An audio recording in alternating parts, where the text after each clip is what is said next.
పార్టీలు మారంగానే అధికారం రాగానే ఏ రకంగా మారుతున్నారు రాజకీయ పార్టీలు ఉసరవేలిలాగా మారుతున్నారు. కారణము వాళ్ళకు కావలసినటువంటి ధనార్జన తప్ప, భూములు రక్షించుకోవడం తప్ప, నయం లాంటి వాళ్ళతో కలిసి తిరగడం తప్ప ఇంకేమైనా ఉందా? ఈ దేశం గురించి కానీ ఈ రాష్ట్రం గురించి కానీ ఏమైనా ఆలోచించేటటువంటి వాళ్ళు ఉన్నారని చెప్పని ఒక్కసారి ఆత్మపరిశీలన మనం చేసుకోవాలి. ఈనాడు మాట్లాడుతున్నారు. అధ్యక్షుడిని ఒక చిన్న ఉదాహరణ చెప్తా. రైల్ సిగ్నల్ అంటే యావత్ ప్రపంచంలో ఇంగ్లీష్లో ఉన్న వర్డ్ అది. రైలు సిగ్నల్. 3 సంవత్సరాల పిల్లాడు మాట్లాడేటటువంటి పిల్లాడే రైల్ సిగ్నల్ అంటే తెలుసు. 90 సంవత్సరాల ముసలామె కూడా రైల్ సిగ్నల్ అంటే తెలుసు. కానీ నా రాజకీయ నాయకులు అధికారం చేసినటువంటి వాళ్ళు మాట్లాడుతున్నారు అధ్యక్ష. దాన్ని తెలుగులో అనువాదించాలంటే ధూమ శకట గమనాగమన సూచక లంబ కంబ తామ్ర పట్టిక అన్నట్టుంది అధ్యక్ష. అధికారంలో ఉండి 25 సంవత్సరాలు చేసి ఈనాడు మీరేం చేసిండ్రు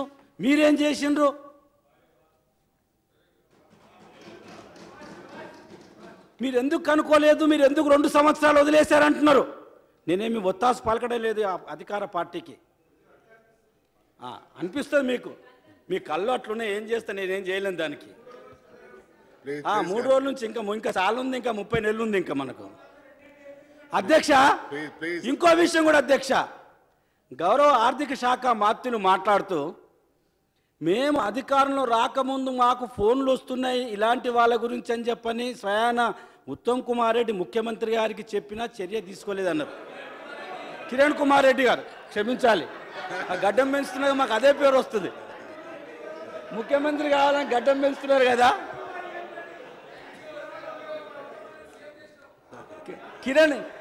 కిరణ్ కుమార్ రెడ్డి గారికి మేము చెప్పినా ఏది పట్టించుకోలేదన్నారు. అధ్యక్ష, అధికారంలో రాకముందు మీరు చెప్పినటువంటి విషయం అధికారంలోకి వచ్చిన తర్వాత 2 సంవత్సరాలు 2 మాసాలు ఎందుకైంది అధ్యక్ష? దీని గురించి కూడా ఆత్మపరిశీలన మనం చేసుకోవాలి. ఎదుటి వాళ్ళని అనేటప్పుడు కూడా మనం కూడా ఏం చేసినామని. ఈనాడు ముఖ్యమంత్రి గారు ప్రవేశపెట్టినటువంటి దాంట్లో ఇంచుమించు 174 కేసులు. ఒక వ్యక్తి 174 కేసులు చేసేంత వరకు, 27 మందిని హత్య చేసేంత వరకు ఉపేక్షిస్తున్నటువంటి ఈ ప్రభుత్వాలు ఏం చేస్తున్నట్టు ఒక్కసారి ఆత్మపరిశీలన అందరం చేసుకోవాలి. ఒక్కొక్క రాజకీయ పార్టీని అనడం లేదు. ఈనాడు ప్రజలు మనం నమ్మి 4 కోట్ల మందిలో 119 మందిని ఎమ్మెల్యేలుగా మనం పంపించారంటే మనం ఏం చేయాలో ఒక్కసారి మనం ఆత్మపరిశీలన చేసుకోవాలి. ఈనాడు 143 కోట్ల రూపాయల ఆస్తులు జప్తు చేస్తామంటున్నారు. అది రిజిస్టర్లో ఉన్నటువంటి రికార్డ్స్ ప్రకారం. దీనికి 100 రెట్లు పైచీలుకుంటుంది దాని వాల్యూ అనే దానికి కూడా చెప్పడానికి నేను వెనుకంజ వేయడం లేదు.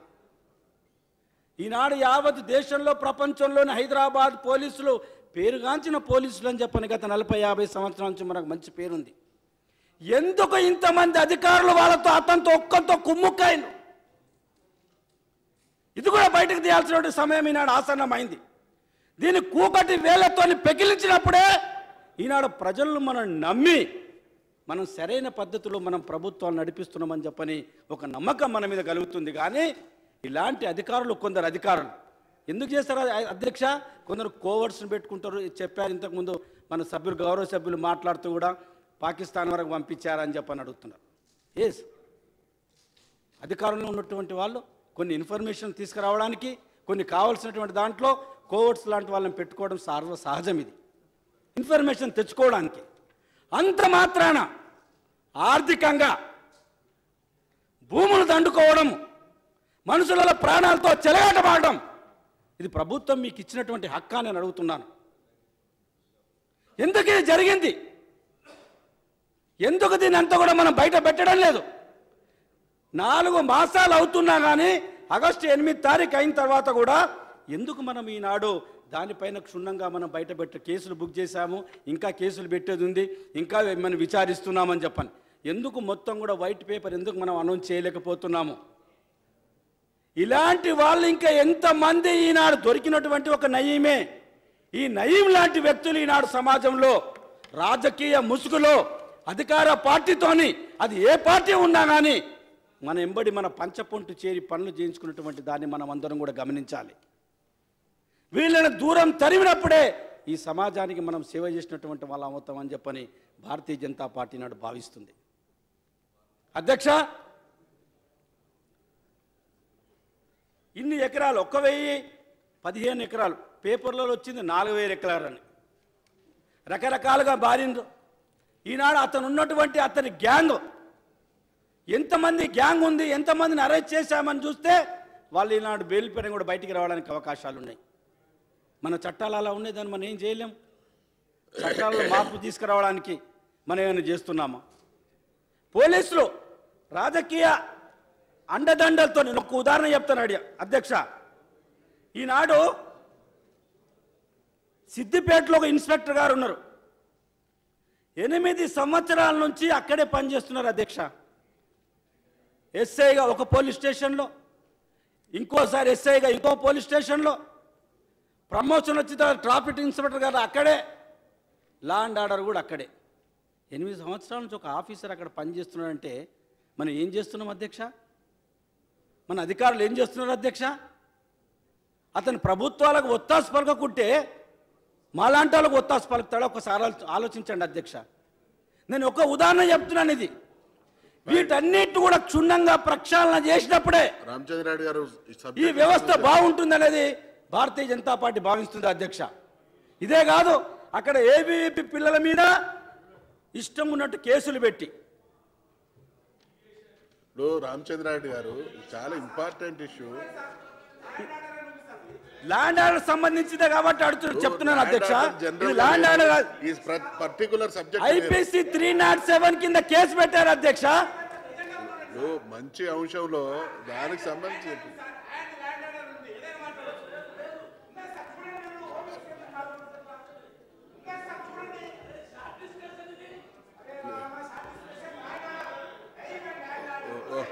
ఓకే కిషన్ రెడ్డి గారు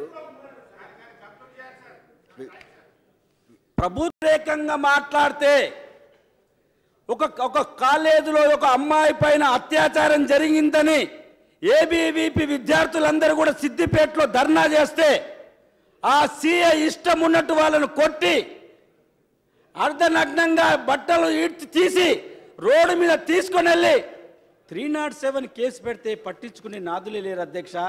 ఇది జరుగుతున్నటువంటిది వ్యవస్థ. వీళ్ళు రెచ్చిపోకుంటే, ఇంకే నయం లాంటి వాళ్ళు రెచ్చిపోకుంటే ఏమవుతారో ఒక్కసారి మనం అందరం కూడా ఆత్మ పరిశీలన చేసుకోవాలి. నేను ఇదొక ఉదాహరణ చెప్తున్నాను, తమరి ద్వారా ఈ ప్రభుత్వాన్ని నేను తీసుకొస్తున్నాను. ఎంతమంది రాజకీయ నాయకులు ఈనాడు పార్టీలు మార్చి ఇలాంటి దందాలు చేసి ఉన్నారో మీరు ఒక్కసారి మీద లేదా? మన పోలీస్ వ్యవస్థలో మన ఇంటెలిజెన్స్ లేదా? ఈనాటి హైదరాబాద్ కమిషనర్ గారు అంతకుముందు ఐజీగా, ఇంటెలిజెన్స్ ఐజీగా లేరా? వారికి తెలియదా ఈ విషయాలన్నీ కూడా? వీటన్నిటిని బయట తీయమనండి, ప్రభుత్వం చిత్తశుద్ధితో ఉండమనండి. ఎందుకు ఇవన్నీ బయటికి రావు? ఒక్కసారి ఆత్మపరిశీలన చేసుకోండి. కాబట్టి అధ్యక్ష, ఇదే కాదు, నక్సలైట్ చేతిలో చనిపోయినటువంటి వాళ్ళు 80 మంది ఉన్నారు అధ్యక్ష. వాళ్లకు 25 మందికే ఉద్యోగాలు వచ్చినాయి. ఇంకా 50 మందికి ఉద్యోగాలు రావాల్సినట్టు ఉంది అధ్యక్ష. దీంట్లో ముఖ్యమంత్రి గారికి ఏప్రిల్ 25, 2016లో ఈ బాధితులందరూ కూడా ఇదే అసెంబ్లీలో వారికి ముఖ్యమంత్రి గారికి ఉత్తరం ద్వారా ఇవ్వడం జరిగింది. వాళ్ళని కూడా ఆదుకోవాలి అధ్యక్ష. నక్సలైట్ చేతిలో చనిపోయినటువంటి వాళ్ళు, ఈ నయీం లాంటి వాళ్ళ చేతిలో చనిపోయినటువంటి వాళ్ళని కూడా ఆదుకోవాల్సినటువంటి బాధ్యత మన ప్రభుత్వం మీద ఉంది. మీకు మంచి పేరు వస్తుంది. ఏ ప్రభుత్వంలో ఏది జరిగినా కానీ ఈ ప్రభుత్వం మంచి చేస్తుందని చెప్పని అందరం కూడా హర్షిస్తారు. మీరు అని అంటున్నారు, బంగారు తెలంగాణ మేము చేస్తామని అంటున్నారు. ఇంతకుముందు ఆర్థిక శాఖ మాత్రులు మాట్లాడుతూ మేమంతా కూడా దేశంలోనే మొత్తం మంచిది అని చెప్పని కేంద్ర ప్రభుత్వం కూడా మెచ్చుకుంటుందని చెప్పారు. దీని విషయంలో ఈ 50 మంది నక్సలైట్ బాధితులకు చనిపోయినటువంటి వాళ్ళ కుటుంబాలు, వాళ్ళ పిల్లలు అప్పుడు అధ్యక్ష కేజీ చదువుతుండొచ్చు, ఫస్ట్ క్లాస్ చదువుతుండవచ్చు, 5వ తరగతి చదువుతుండవచ్చు. ఇప్పటికి వాళ్ళు మేజర్ అయిపోయారు. వాళ్ళకి ఏదైనా వాళ్ళకి తగ్గట్టు ఉద్యోగాలు కూడా ఇవ్వాలని చెప్పని నేను మీ ద్వారా ఈ ప్రభుత్వాన్ని కోరుతున్నాను అధ్యక్ష. ఇకపోతే అధ్యక్ష, ఈనాడు ల్యాండ్ ఆర్డర్ విషయం అధ్యక్ష, ప్లీజ్ కంక్లూడ్. మీకు తెలుసు అధ్యక్ష, కేబీఆర్ పార్కులో జరిగినటువంటిది కూడా ఆనాడు ముఖ్యమంత్రి గారు స్వయాన అసెంబ్లీ నుండి చెప్పినటువంటి విషయం మనకు తెలుసు. నిన్నటికి నిన్న ఒక బ్యాంక్ మేనేజర్ పైన ఏ రకంగా మరి ఫైరింగ్ చేయడానికి ప్రయత్నం చేసాడు, పారిపోయిండో కూడా మనకు తెలుసు. స్వయాన కమిషనర్ గారే ఆ స్పాట్కి వెళ్ళొచ్చినట్టు రాత్రి నేను టీవీలో స్క్రోలింగ్లో కూడా చూడడం జరిగింది. ఇలాంటివి ఇన్ని జరుగుతుంటే కూడా మన ఇంటెలిజెన్స్ ఏం చేస్తుంది? 1 minute ఓన్లీ. అధ్యక్ష, ఒకటి, ఇందులో పాల్గొన్నటువంటి ఎవరైతే అధికారులు వాళ్ళ మీద ఎందుకు చర్య తీసుకోవడం లేదు, వాళ్ళ పేర్లు ఎందుకు బయట పెడతలేదో ప్రభుత్వము వెంటనే పెట్టాలి.